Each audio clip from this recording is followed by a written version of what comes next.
வணக்கம் फ्रेंड्स, இன்னைக்கு நம்ம சிங்கிள் க்ரோஷா ஊசியை வச்சு ஒரு சூப்பரான டோர் மேட் வந்து எப்படி செய்யறதுன்னு பார்க்க போறோம். நான் இன்னைக்கு இந்த மாதிரி கைப்பிடி வச்ச பிளாஸ்டிக்ல கைப்பிடி வச்ச 4 mm க்ரோஷா ஊசி வந்து எடுத்துர்க்கேன். அதுக்கு அப்புறமா கொஞ்சம் மொத்தமான ஒரு Black கலர் துணி வந்து எடுத்துர்க்கேன். இந்த ஊசியை வச்சிட்டு நம்ம வந்து 2 முடிச்சு போட்டுக்கணும்.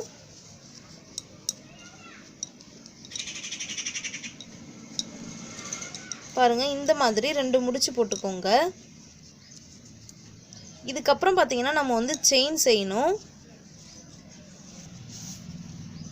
பாருங்க, துணியை வந்துட்டு இந்த கையில நம்ம இந்த மாதிரி சுத்தி வச்சுக்கணும். ரைட் சைடுல கம்பி வந்து ரைட் ஹேண்ட்ல வந்து இந்த கம்பி வச்சாச்சு, அதாவது ஊசி வச்சிருக்கிறோம். லெஃப்ட் சைடு ஹேண்ட்ல வந்துட்டு துணியை அப்படி சுத்தி வச்சிருக்கிறோம். இந்த ஊசியை பாத்தீங்கன்னா துணியில ஒரு சுத்திட்டு அந்த கேப் வழியா நம்ம வெளில எடுத்துட்டு வரணும். அப்படி எடுத்துட்டு வந்தோம்னா நமக்கு வந்து செயின் கிடைக்கும்.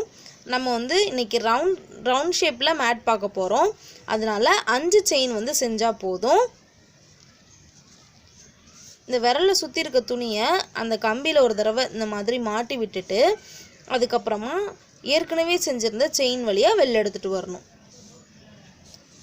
அவ்வளவுதான். இப்போ பாருங்க, நமக்கு வந்து 5 செயின் வந்து கிடைச்சிருச்சு. இப்போ இந்த எண்டிங்கையும் நம்ம ஸ்டார்ட் பண்ணோம் இல்லையா, அதையும் ஜாயின் பண்ணாதான் நமக்கு ரவுண்ட் கிடைக்கும். அதனால அந்த இடத்துல ஊசியை வச்சுட்டு துணியை அந்த ஹோல் வழியா வெளில எடுத்துட்டு வந்துட்டோம். இப்போ நமக்கு ரவுண்ட் வந்து கிடைச்சிருச்சு. இப்போ அடுத்த லைன் வந்து நம்ம செய்ய போறோம். எப்பவுமே அடுத்த லைன் செய்யறதுக்கு முன்னாடி 3 செயின் செஞ்சுட்டு தான் அடுத்த லைன் நம்ம வந்து ஸ்டார்ட் பண்ணணும்.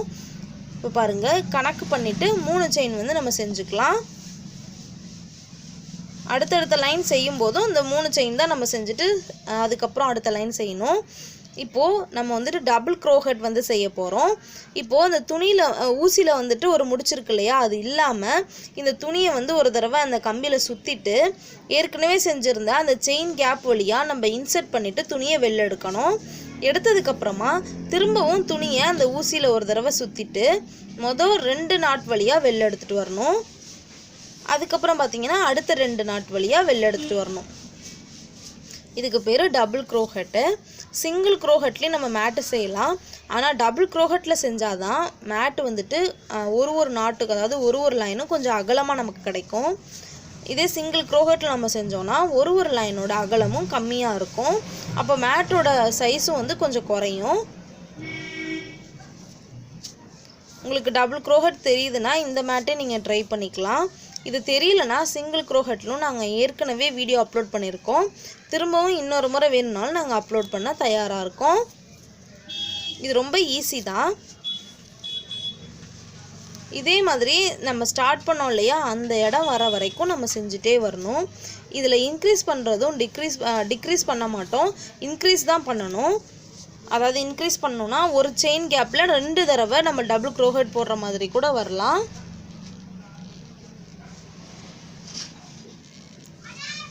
அது எப்பவுமே மாறுபடும், ஒரே மாதிரி இருக்காது.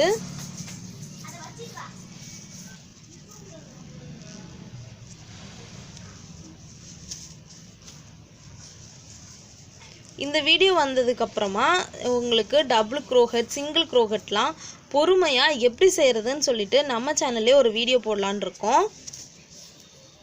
உங்களுக்கு இந்த நாட் தெரியலனா நீங்கள் நம்ம சேனலில் இந்த வீடியோ போட்டதுக்கப்புறமா ஒரு வீடியோ நாங்கள் அப்லோட் பண்ணுவோம். அதை பார்த்து நீங்கள் இந்த நாட்டை கற்றுக்கிட்டு கூட இந்த ரவுண்ட் ஷேப் மேட்டை நீங்கள் ட்ரை பண்ணி பார்க்கலாம். பாருங்கள், நம்ம ஆல்மோஸ்ட் ஸ்டார்ட் பண்ண இடத்துக்கு வரப்போகிறோம்.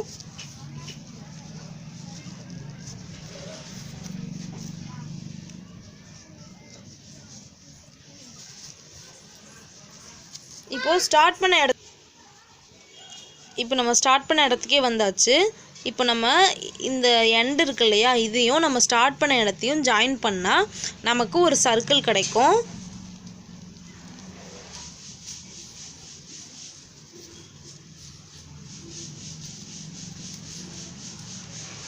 இப்போ பாருங்கள், நம்ம ஜாயின் பண்ண போகிறோம்.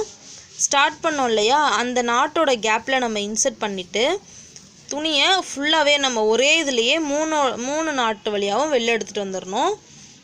இப்போ நமக்கு ஒரு ரவுண்டு வந்து கிடச்சிருச்சு. இப்போ நம்ம ஒரு லைன் மட்டும் ஃபினிஷ் பண்ணியாச்சு. இப்போது ரெண்டாவது லைன் வந்து நம்ம செய்ய போகிறோம். ஏற்கனவே சொன்ன மாதிரி ரெண்டாவது லைன் செய்யும் போது 3 செயின் ஸ்டிச் போட்டதுக்கப்புறமா அடுத்த லைன் வந்து நம்ம ஸ்டார்ட் பண்ணணும். இந்த பிளாக்ல ஒரு லைன் மட்டும் நான் சென்டர் வர மாதிரி செய்ய போகிறேன். அதனால இந்த கலரை நான் கட் பண்ணி விட்டுட்டு நெக்ஸ்ட் ஒரு கலரை வந்து இதோட ஜாயின் பண்ண போகிறேன். நான் வந்துட்டு ப்ளூ கலர் செய்ய போகிறேன். இப்போ நம்ம கட் பண்ணி விட்டோம் இல்லையா, அந்த துணியோட இந்த ப்ளூ கலரை சேர்த்து 2 முடிச்சு போட்டுக்கலாம். முடிச்சு போட்டதுக்கப்புறமா நம்ம அடுத்த லைன் செய்யறதுக்கு ஸ்டார்ட் பண்ணலாம்.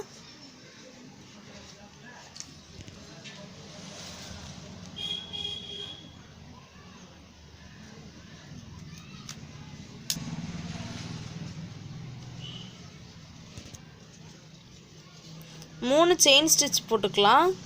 3 செயின் போட்டதுக்கப்புறமா நம்ம அடுத்த லைன் செய்யறதுக்கு ஸ்டார்ட் பண்ண வேண்டியதான்.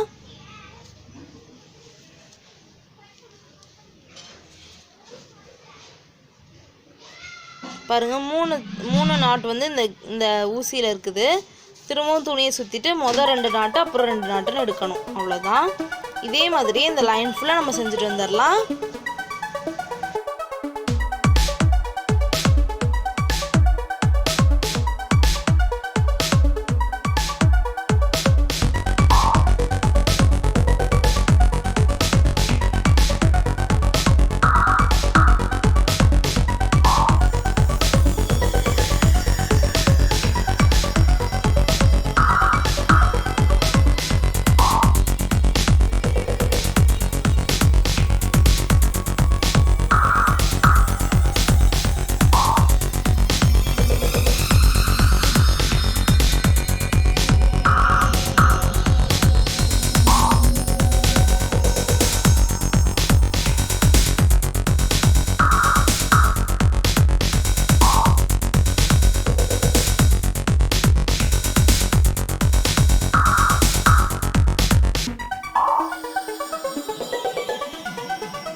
இப்போ பாருங்க, நம்ம வந்து ஜாயின் பண்ண போகிறோம்.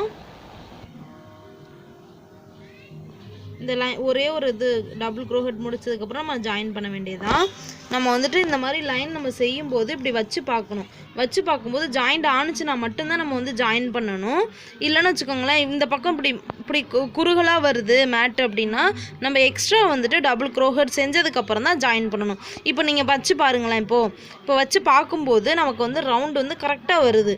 எந்த மடிப்பும் நமக்கு வரல. அதனால நம்ம இங்கே வந்து ஜாயின் பண்ண போகிறோம்.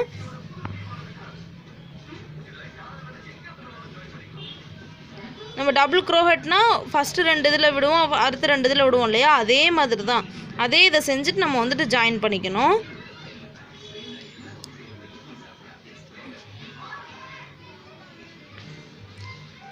இப்போது இந்த பக்கம் நம்ம செஞ்சதுக்கப்புறமா அடுத்த லைன் இங்கேருந்து நம்ம ஸ்டார்ட் பண்ணோன்னா இந்த பக்கம் நம்ம ஜாயின் பண்ணியிருக்கிறது அப்படியே வரி வரியாக தெரியும். அதனால் என்ன பண்ண போகிறோன்னா, இந்த இடத்துல இருந்து ஒரு 2 இது 3 வந்து நம்ம தள்ளி எடுத்துக்க போகிறோம் இங்கேருந்து. அப்போ இந்த இடத்துல வந்துட்டு நம்ம ஒரு தடவை ஊசியை இன்சர்ட் பண்ணிவிட்டு அது வழியாக துணியை எடுத்து விட்டுட்டு அந்த நாட்டை ஃபுல்லாக எடுத்து விட்டுட்டே வரணும். அப்படி வரும்போது நமக்கு வந்து ஒரு செயின் விழுந்துட்டே வரும். பாருங்கள், இப்போ நம்ம அந்த செயின் கேப்பில் இன்சர்ட் பண்ணிவிட்டு துணியை வெளில எடுத்துட்டோம் இல்லையா, அந்த துணியை ஏற்கனவே செஞ்ச அந்த நாட்டு வழியாக வெளில எடுத்தாச்சு. இது மாதிரி நம்ம செய்யும்போது ஒரு செயின் நமக்கு வந்துகிட்டே இருக்கும். நம்ம கொஞ்சம் ஒரு 2-3 செயின் போட்டதுக்கப்புறமா அடுத்த லைன் வந்து ஸ்டார்ட் பண்ணலாம். இல்லைனா நமக்கு மேட் ஓவராலாக செஞ்சு முடிச்சதுக்கப்புறம் அந்த இடத்துல நமக்கு வந்து தெரியும் நம்ம ஜாயின் பண்ணியிருக்கிறது. அதனால் ஒரு தடவையும் இந்த மாதிரி ஜாயின் பண்ணிவிட்டு ஒரு 3 செயின் ஸ்டிச் வந்து நம்ம செஞ்சதுக்கப்புறம் அடுத்த லைன் நம்ம செஞ்சோன்னா நமக்கு வந்து தெரியாது. இப்போ வந்துட்டு நம்ம 3 செயின் ஸ்டிச் வந்து செஞ்சுக்க போகிறோம்.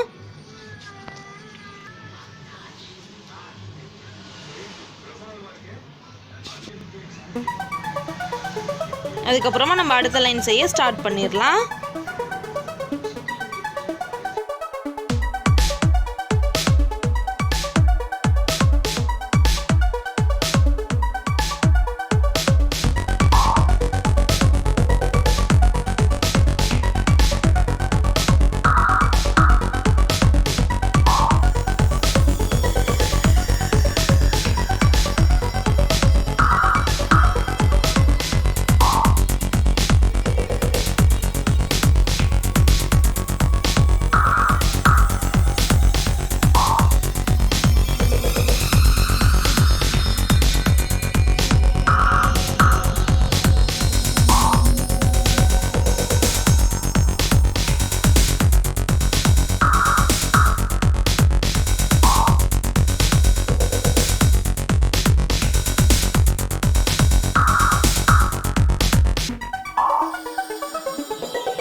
இப்போ பாருங்கள் இந்த லைனும் முடிஞ்சிருச்சு. இப்போ நம்ம ஜாயின் பண்ணிடலாம்.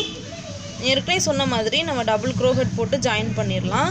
இல்லைனா இந்த மாதிரி ஒரே இதில் நம்ம வந்துட்டு நாட்டை இந்த பக்கம் ஜாயின் பண்ணிவிட்டு திரும்ப துணியை சுற்றி விட்டுட்டு அந்த கேப் வழியாக நம்ம வெளில எடுத்துகிட்டு வந்துடலாம். இப்போ பாருங்கள் நம்ம வந்துட்டு செயின் செஞ்சிட்ருக்குறோம்.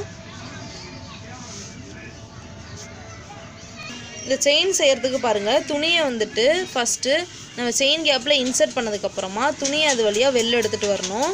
வெளில எடுத்துகிட்டு வந்துட்டு இப்போ 2 நாட் இருக்கு இல்லையா, அதை அப்படியே ஒரு நாட்டாக மாற்றிடணும். அவ்வளோதான். இப்போ நமக்கு செயின் விழுந்துடும். இப்போ இங்கேருந்து நம்ம அடுத்த லைன் செய்கிறதுக்கு ஸ்டார்ட் பண்ணிடலாம். அடுத்த லைன் செய்கிறதுக்கு முன்னாடி 3 நாட் போட்டுவிட்டு செய்யணும். இந்த கலர் வந்து எங்களுக்கு முடிஞ்சிருச்சு. அதனால் அடுத்த கலர் ஜாயின் பண்ணிவிட்டு அடுத்த வரி நாங்கள் செய்ய போகிறோம்.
பாருங்கள் இந்த லைனையும் நம்ம வந்துட்டு ஜாயின் பண்ணியாச்சு. இதே மாதிரியே நமக்கு எவ்வளோ அளவுக்கு வேணுமோ அந்த மாதிரி நம்ம வந்துட்டு லைனை இன்க்ரீஸ் பண்ணிக்கலாம். இந்த அளவுக்கு எனக்கு போதுன்றதுனால நான் இதோட முடிச்சுட்டு இந்த நாட்டை வந்து நான் போட்டு விட்டு போகிறேன். இந்த துணியை நம்ம கட் பண்ணி விட்டுறணும். பாருங்கள் துணியை கட் பண்ணி விட்டதுக்கப்புறமா இந்த நாட்டு வழியாக இந்த துணியை வந்துட்டு நம்ம வெளில எடுத்தோம்னா அங்கே வந்துட்டு நமக்கு ஒரு முடிச்சு விழுந்துடும்.